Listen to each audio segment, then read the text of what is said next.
Well, thank you. It is really an honor to be here with you tonight to celebrate these 15 amazing individuals. Folks who have dedicated their lives to teaching, who have distinguished themselves among their peers through their passion, compassion, and striving for excellence at every turn, and who are empowering our young people to pursue their hopes and dreams and to really fulfill their potential. When Dolly asked me to do this, it was really a little overwhelming, and three things immediately popped into my mind. The first was Mr. Holland's Opus. I don't know if you've seen that, all-time favorite movie for me, because it's about a music teacher. And for me, my music teacher was the person who inspired me, more so than many others. But the second thing I thought of was all those other teachers, and I could name them from kindergarten on up, who had such an important role in my whole childhood experience. And then the third thing I thought of was, what on earth am I going to say? This is one assignment I don't want to mess up. It's just a little bit intimidating. So I formulated a hypothesis, and I began to immediately start researching and working on this and testing this. And my hypothesis was this: every great leader was, at some point in his or her life, influenced and inspired by a great teacher. I reached out to a number of leaders in Maine just to test this theory, and I asked if they'd be willing to share some stories. So that's what I'm going to share with you tonight. So here's a sampling of what I found. Let's start with our senators. Angus King, Maine's 72nd governor. He launched the Maine Learning Technology Initiative, which was not only the first in the nation, but really the first in the world. He was elected to the U.S. Senate in 2013. Senator King talks about his 5 high school coaches who were also his classroom teachers. He calls them his heroes, his role models, his mentors, teaching him hard work, fair play, and the joy of being part of a team. Senator King went on to share a message for you. Teachers matter, and I can't think of a higher honor than Teacher of the Year. Susan Collins, a Caribou native. She served as a U.S. Senator for nearly 2 decades. She's been honored as one of the 10 most powerful women in Washington by Elle magazine and chosen for the Maine Women's Hall of Fame. Senator Collins shared, "My 2nd grade teacher, Mrs. Marjorie Winslow, inspired me for my lifelong love of reading, and I'll always be grateful for her for that." Olympia Snow, born in Augusta, orphaned at 8, but moved to Auburn to be raised by her aunt and uncle. She served in the U.S. House of Representatives for 17 years, U.S. Senate for 18 years. She was named one of America's best senators by Time magazine, also inducted into the Maine Women's Hall of Fame. Senator Snow shared that her teachers at Edward Little High School had a profound influence on her. "I loved Mrs. Whipple, my English literature teacher. She was funny and animated and brought to life the writing of the authors and their passion." At 96, apparently, Mrs. Whipple sent Olympia a Christmas card, and it said, I quote, "I taught you, which is why you are smart today." So teachers, note, whatever success your students have, you can claim it that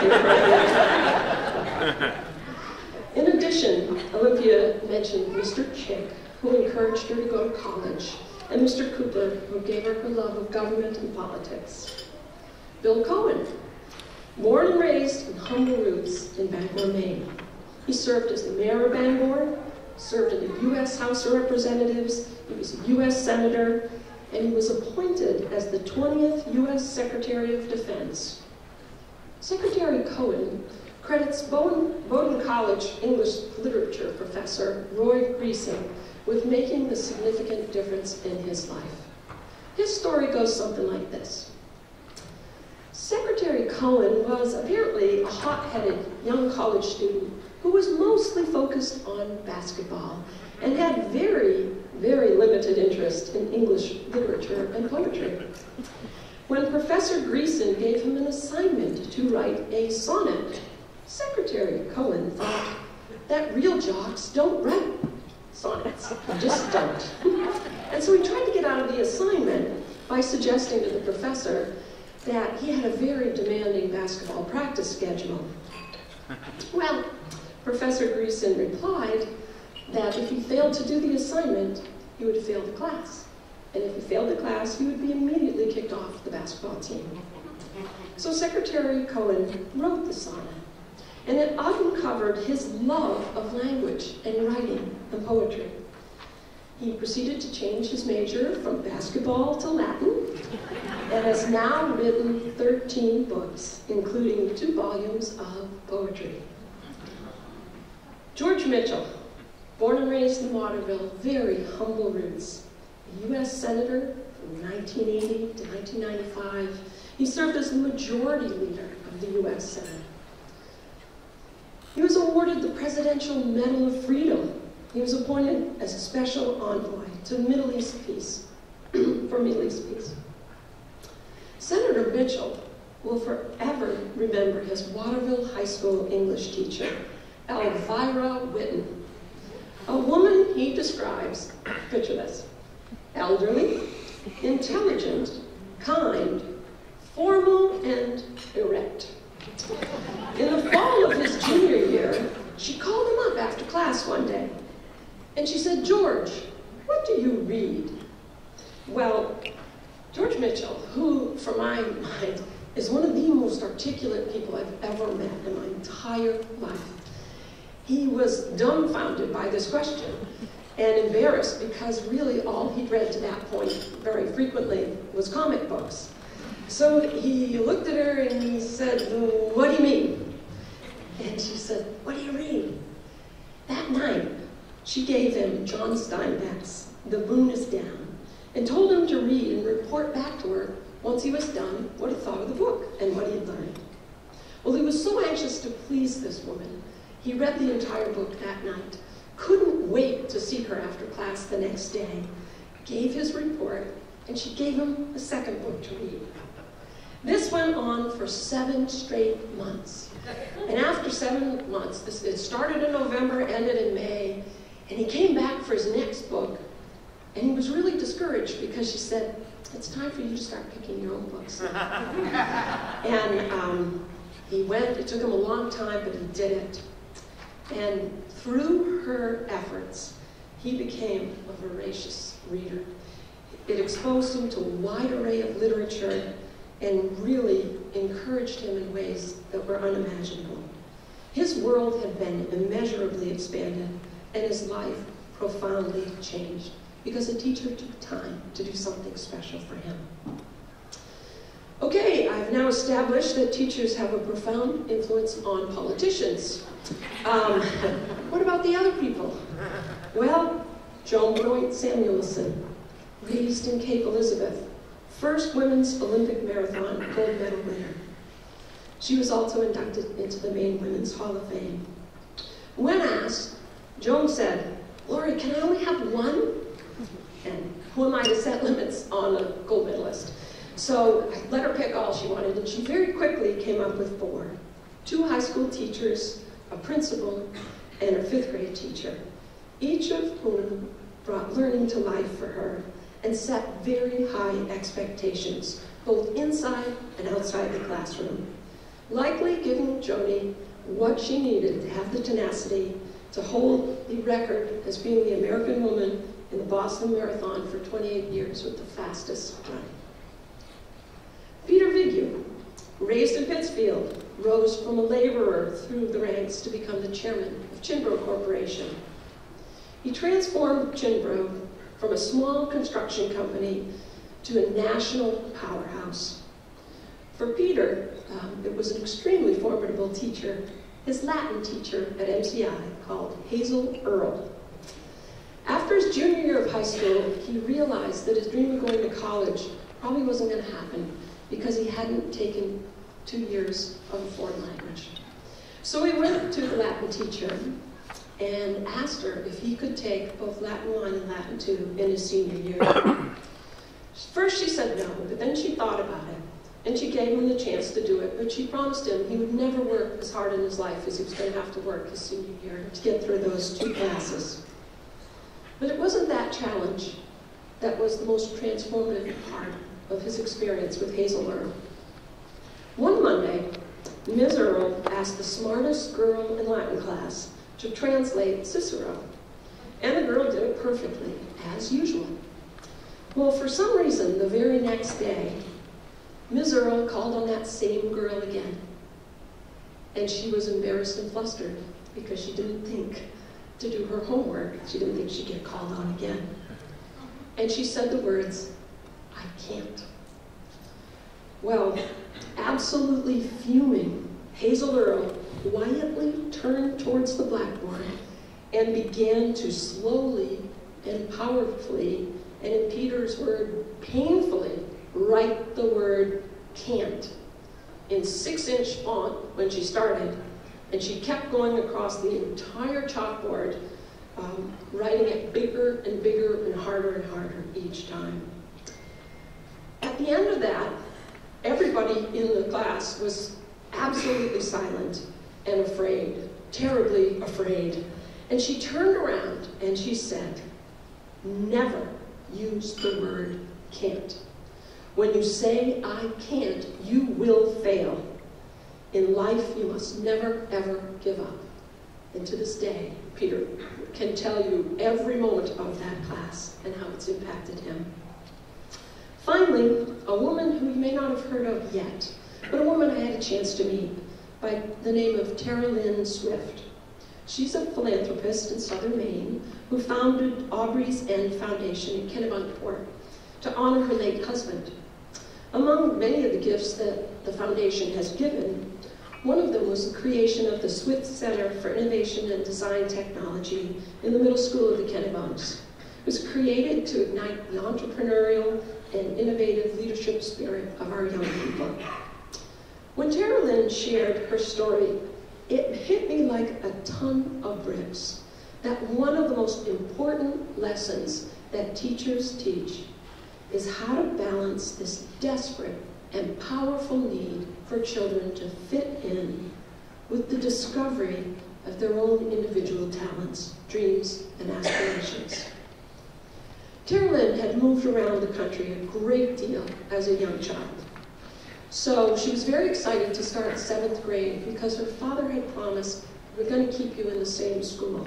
It was a very big day, and she was very anxious to make a great impression. She shared this story, which I'm guessing every single person in this room can relate to in one way or another. Her story. The first day of school was a disaster.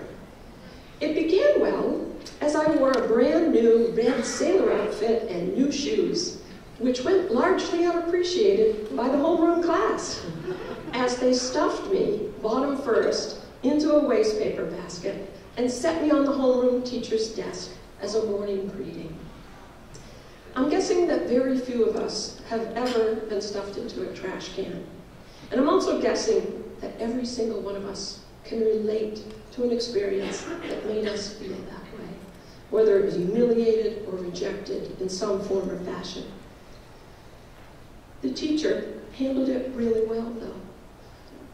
Took her out of the trash can as if nothing had happened, took her right down, introduced her to the superintendent's daughter, and that girl became her very best friend.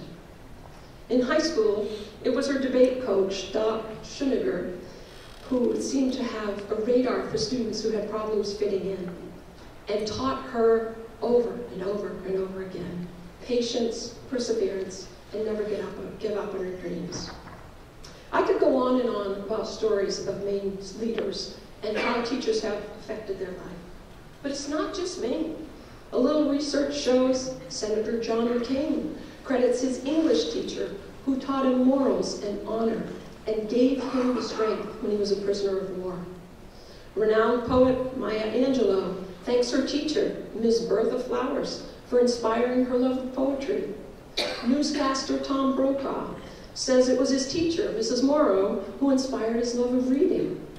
Oprah Winfrey says her 4th grade teacher made her stop fearing being smart.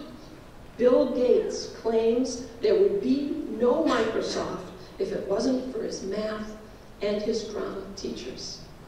And President Barack Obama credits his 5th grade teacher, Ms. Mabel Hefty, with having a profound influence on his life.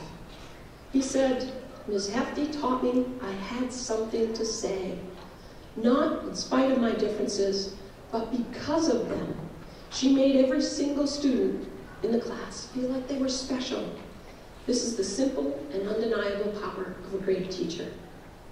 Each and every leader that I quoted speaks passionately and articulately about the qualities that define a great teacher. I'd like to share a sampling of the attributes that those who nominated the people being awarded this great honor tonight, what was said about them. Michael Hayashida, sense of humor. Michael McCarthy, passionately devoted to students. Morgan Cuthbert, a mentor, a guide, an ever-constant presence. Selena Warren ensures all her learners will be successful. Rebecca Tapley, total dedication. Andrew Forster cares deeply for students. Beth Heidemann serves as a mentor to other teachers. Erica Atkinson, contagious enthusiasm. Joe Cummings, true passion for teaching and mentoring. Sharon McGinnis brings the world to her students. Lawrence Kovacs encourages independence. Tamara Ranger defines what Teacher of the Year stands for. Kristen Kelly makes sure students achieve their potential. Jane Andrews gives students her best always. Pamela Starkey, her influence goes beyond the building to the entire district. Philanthropist Tara Lynn Swift shared, "I wish I could have seen Dog one more time." Business leader Pete Vigu keeps a picture of Hazel Earle in his office and daily regrets that he never got to say thank you. Senator George Mitchell writes, "One of the greatest regrets of my life is that I never returned as an adult to thank Mrs. Whitten in person. I'm certain my life would have been different, far less meaningful, if she had not been my teacher." And Donna Casada, author of Buddha in the Classroom, Zen Wisdom to Inspire Teachers, says it beautifully. "The effects you'll have on your students are infinite and currently unknown. You will possibly shape the way they proceed with their careers, the way they vote, the way they behave as partners and spouses, and the way they raise their kids. This is a great power and a great responsibility. And as a lifetime citizen of this state, as a mother of 2 fine young men, and now as the president of a Maine college, I want to take this chance to thank each and every one of you for the work that you do each and every day, each and every year, to unleash the potential of each and every child that you touch." Pat Conroy sums it up nicely. "The great teachers fill you up with hope and shower you with 1,000 reasons to embrace all aspects of life. From all in this great state of Maine,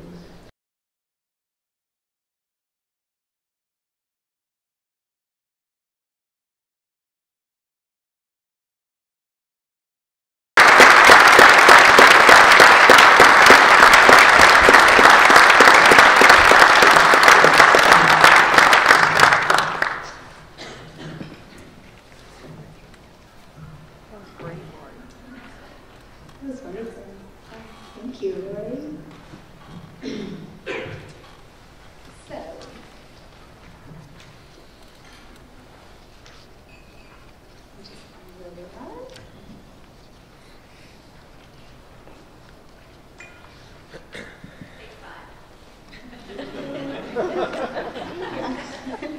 just have to start something new. You learn something new every day. There it is. Okay, fabulous. So, now we have the great honor to hear from the Teacher of the Year program partners and sponsors. Bangor Savings Bank is the lead sponsor of the Maine Teacher of the Year program. Here with us tonight is Jim Donnelly, Executive Vice President and Chief Consumer Officer.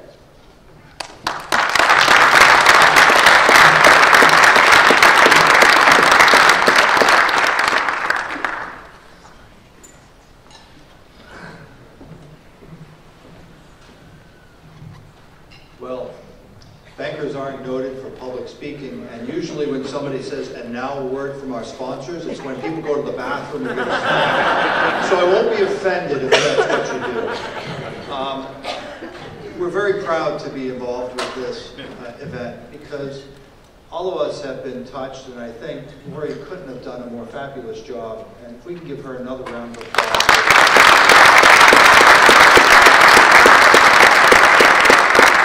Some of the small ways that a teacher, and you guys know this, you live this, and I always think in terms of perspectives, right?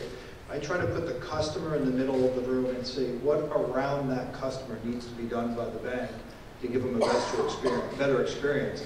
So I was thinking in terms of that for the Teacher of the Year and all of the teachers who probably ought to have a dinner once a month or so